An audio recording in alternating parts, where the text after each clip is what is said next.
Hey guys, welcome back to Q Skin.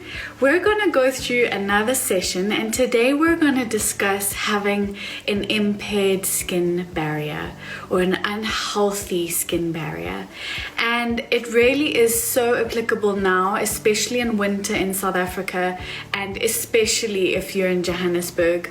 It is absolutely freezing, and it definitely affects the quality and health of your skin.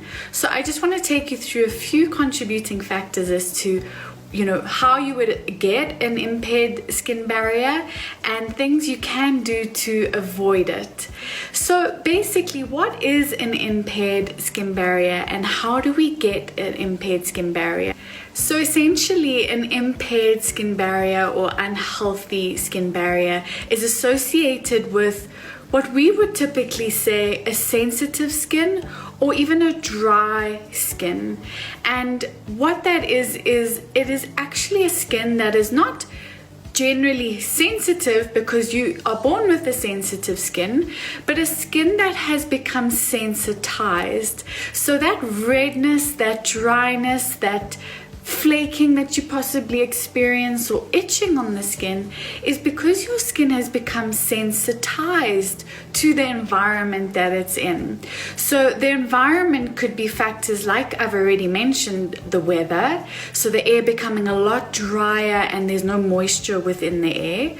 Or it could be an environment that you expose your skin to, possibly harsh chemicals or harsh substances that you're possibly using on the skin, or even overdoing ingredients on the skin. It could also be medication that you are taking that could be sensitizing the skin. It could be sun exposure. So these are a few of the contributing factors that could be irritating the skin, but also another reason could be that the skin has become impaired and dry because it is not getting the adequate support and nourishment moisture from your topical daily applications. So what is an impaired barrier? And I love to educate with analogies and simple ways to identify how you get this impaired barrier and for you to stop picturing it in your mind. So I'm going to use the analogy of a brick wall, and a brick wall that has cement holding this brick wall. So you can imagine you've got your bricks and then you've got the cement that's housing the brick, and really that has built your strong, healthy and intact wall. But what happens over time or exposure to the elements is wind, rain, dust storms, just sitting in the sun baking for days and days and years on end, eventually will start to deteriorate the quality of that wall. So once we start to get the little gaps and cracks within the cement, all of a sudden there's big holes and gaps within your wall. What does this mean? That things can get through your wall. So let's give an example. Insects, rodents are now coming through the gaps and cracks in the wall. The exact same concept for your skin, guys. You've got your skin cells, which is housing the good stuff, your nucleus, and it's also got your actually housing the water within your skin and protecting the skin cell, which is your brick. And what is protecting the skin cell is your lipids. So within your epidermis, and specifically the stratum spinosum, you have got your lipids that are nourishing and housing that skin cell. And you can imagine you've got a whole bunch of skin cells.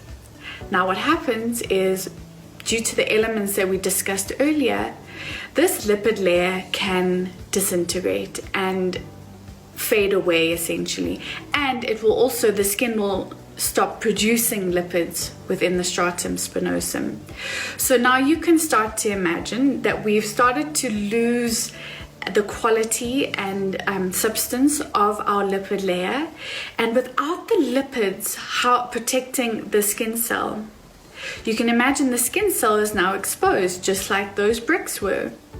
And if the skin cell is exposed to the elements, and especially let's use the dry air as an example, the water is not going to stay and remain within that skin cell. The water is now going to evaporate out of the skin cell, because with natural science, water will move from a high concentration to a low concentration, which would be the atmosphere and the air around your skin.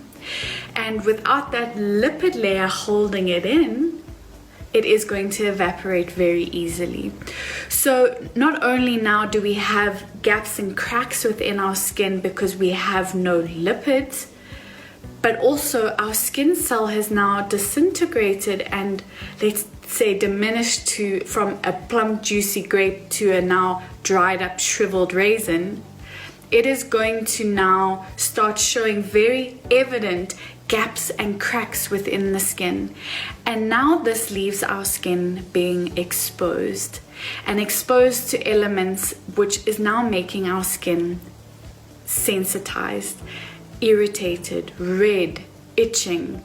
You know, that stinging and burning that you experience is because you've got these big gaps and cracks, big microscopic gaps and cracks within your skin that is allowing for invasion to come into the skin. So it could be dust, pollution, microbes within, harmful microbes that are now invading the skin. That moisturizer that you used to use that didn't sting and burn before, but now all of a sudden is stinging and burning. Cleansers that are stinging and burning on the skin are now starting to irritate the skin because you have that impaired barrier. I hope this information helped. Have an amazing day, and I'll chat to you soon.